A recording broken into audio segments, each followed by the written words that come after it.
welcome in Boston Globe national NBA writer Gary Washburn. Gary, with the two teams on top of the East making moves, why did the Celtics not make any deals? I think they felt very comfortable with the current roster, and guys who had struggled early in the season, Jaylen Brown, Gordon Hayward, are starting to play better, and they feel like they had won before the Laker game 10 of 11, so it's now 10 of 12. They've been on a pretty good run, and they feel like, you know what, with this team that we have the talent, we have the depth, we can make a run as we are. We don't need to shake things up.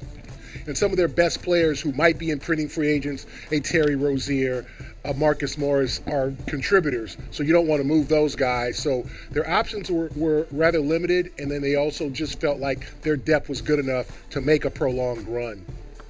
Well, Danny Ainge also said that the Kyrie Irving situation is like an engagement until the teams are officially married on July 1st.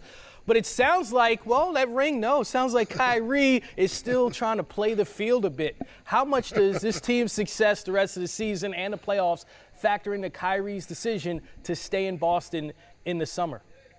I think it's very important this team make a deep playoff run to convince Kyrie not to flirt with other teams. But I still wouldn't be surprised if he did, visit New York and talk with the Knicks and the Nets, and maybe visit Los Angeles if they're interested, and maybe other teams with the salary cap space for a max deal.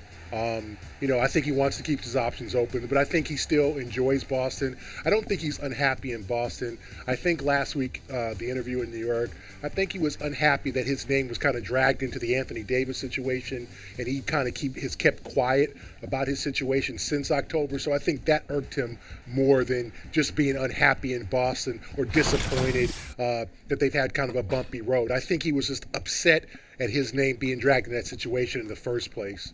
Keeping with the theme of the Celtics and relationships, look, Kyrie and Gordon Hayward seem like they're pretty tight, and Hayward has not scored over 10 points in back-to-back games since mid-January. We know about his gruesome injury. Is his lack of production hurting his team's chemistry and also Kyrie's situation?